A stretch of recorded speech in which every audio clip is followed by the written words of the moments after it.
Contenu non authentique, ma chaîne a été démonétisée. Inauthentic content. Inauthentic content. Inauthentic content. Contenu non authentique. C'est la raison qui a fait tomber plus de 80% des chaînes YouTube démonétisées depuis le début de 2026. Tu es là et tu reçois juste un mail qui te dit que ta chaîne a été démonétisée et d'aller voir les règlements de YouTube pour savoir les règles que tu as violées. Sauf qu'il y a un problème. La majorité des créateurs, après avoir lu ces règles en question, ne sont pas d'accord avec ce qu'on leur reproche. This is not what an inauthentic channel looks like. That is a real community built around real content. Every video on this channel started off as a blank page. Every character, every punchline, every joke was built by me and my writers. Nothing was recycled, nothing was templated. Every single video had its own story. And YouTube looked at all of that and called it inauthentic. Tout le monde est absolument convaincu qu'il n'a violé aucune règle et que c'est l'IA de YouTube qui les a démonétisés injustement. I emailed them back and I sent them proof that I wrote the stories myself, I edited the videos myself, and I even had proof that I licensed the music. Et ils font tous appel pour qu'un humain vérifie leur chaîne et leur réactive la monétisation. Sauf que jusqu'à maintenant, pratiquement tous les appels de remonétisation ont été refusés. Sur 100 personnes qui font un appel, c'est difficilement qu'on trouve une seule dont on remonétise la chaîne. Le cas le plus commun, c'est plutôt qu'après l'appel de revérification, le contenu inauthentique est confirmé.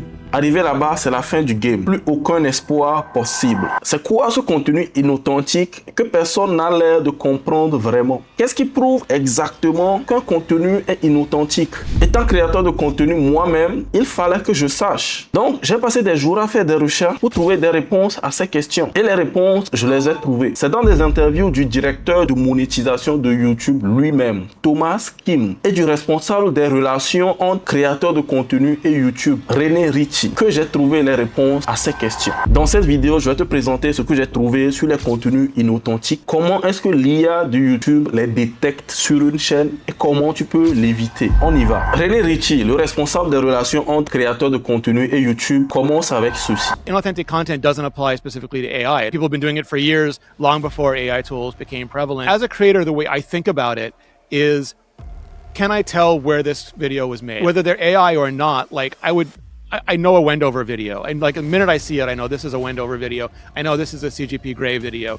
I know that this is a Minute Physics video. I can tell those videos and where their home is. Donc, d'après ce que René est en train de dire là, si on prend une des vidéos de ta chaîne et qu'on la met côte à côte avec deux autres vidéos, par exemple, de deux chaînes YouTube qui font des contenus similaires aux tiens, et qu'ensuite on prend les trois vidéos là et on propose ça à quelqu'un au hasard, est-ce que cette personne pourra dire avec certitude que ces trois vidéos proviennent de chaînes différentes? Est-ce qu'on peut reconnaître ta touche personnelle, quelque chose qui différencie clairement et sans aucune ambiguïté tes vidéos des autres vidéos similaires? En fait, quand j'ai entendu ça, j'ai immédiatement pensé aux chaînes YouTube sur les histoires africaines, le business model qui a pété dernièrement et que tout le monde est en train de faire. J'ai pris trois chaînes au hasard et j'ai mis leurs trois vidéos côte à côte comme ici. Regarde ces trois vidéos et dis-moi. Si je ne t'avais pas dit que ces trois vidéos proviennent de trois chaînes YouTube différentes, est-ce que tu le saurais automatiquement toi-même? En deuxième position, YouTube continue avec ceci sur son site officiel. Les chaînes dont les vidéos ne sont que très peu différentes les unes des autres ne sont pas autorisées à monétiser leur contenu. En d'autres termes, votre chaîne ne doit pas regrouper des contenus produits à partir d'un modèle et répétés à grande échelle. Maintenant, regarde ce type de chaîne YouTube qui est devenu populaire dernièrement. Je vais te jouer un extrait de trois vidéos qui proviennent de cette chaîne-là et on va faire une étude. You're born in Tanis, somewhere between 1090 and 1060 BCE. And guess what? You hit the jackpot. You're born into 17th century England, into what people might call a decent family. Not rich enough for fancy silk.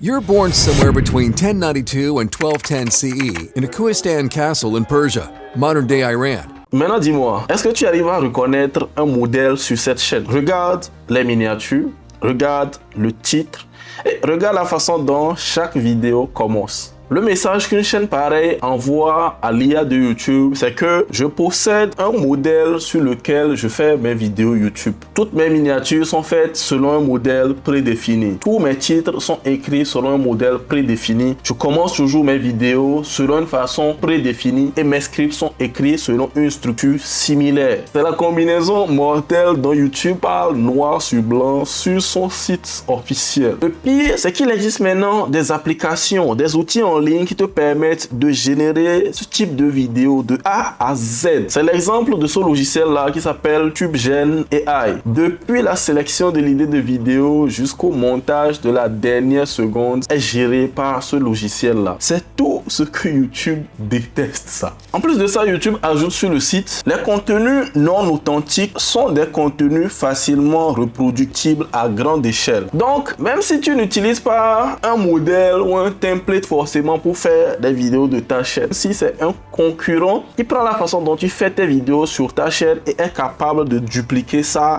rapidement en utilisant l'IA, ta propre chaîne est à risque parce que c'est facilement reproductible à grande échelle. C'est surtout ici tu vas voir la majorité des créateurs qui se sont lancés, qui n'ont pas beaucoup d'argent et ont commencé par tout faire manuellement. Il fait un peu dans ChatGPT, un peu dans Claude, un peu dans CapCut et il vient dire qu'il a tout fait à la main lui-même. Non, c'est parce que tu es pauvre que tu fais tout à la main toi-même. Le contenu que tu fais, il est reproductible facilement à grande échelle quand tu as un peu d'argent. Du coup, ta pauvreté n'est pas une preuve d'originalité. Je suis tombé sur cette chaîne YouTube là la dernière fois. C'est une chaîne YouTube qui produit des musiques IA à ma piano et il utilise l'IA aussi pour animer des images et faire un semblant de vidéo pour mettre sur la musique qu'il a générée. Ça, c'est reproductible à grande échelle. YouTube démonétise ça. Ils l'ont dit eux-mêmes. Le point suivant concerne les shorts. Et sur ça, René Ritchie dit encore ceci. If you actually go into the spam, scam, deceptive practices, or you look at the inauthentic guidelines, there are a bunch of examples in there. A TV show or a movie,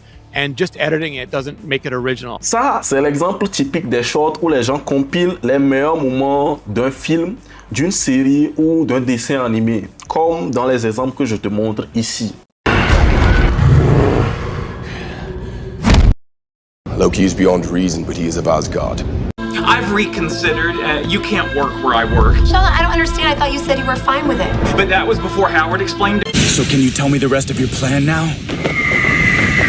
I see now! The frozen pastry in my hand! Ce type de contenu, comme tu viens de l'entendre de la bouche de René, ça ne passe plus. En plus de ça, ce type de contenu viole une deuxième règle de monétisation YouTube qui est les contenus réutilisés. Et sur ça, le directeur de la monétisation de YouTube lui-même dit ceci. One of the really important things that we're trying to do with the YouTube Partner Program is that we reward creators that are making really novel, original content.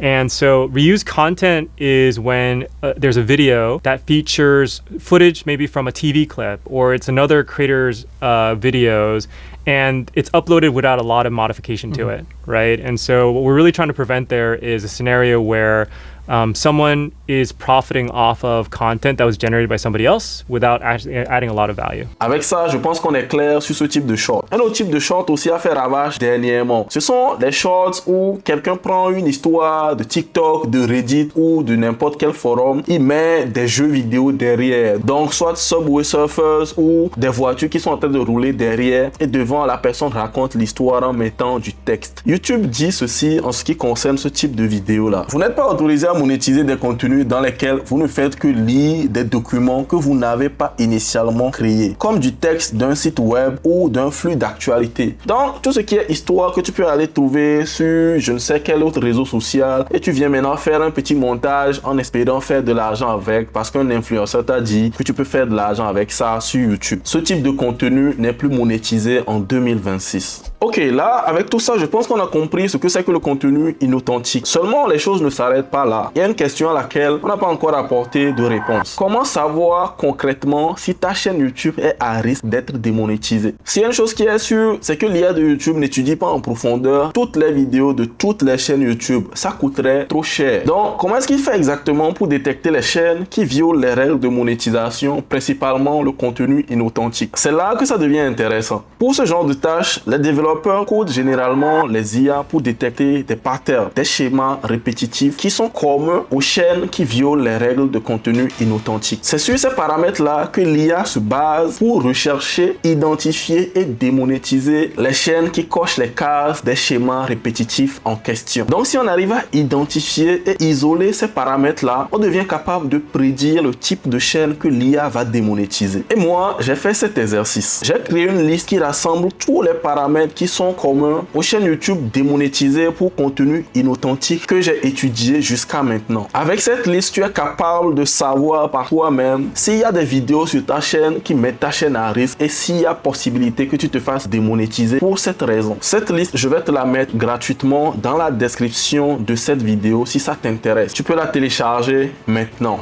Peace.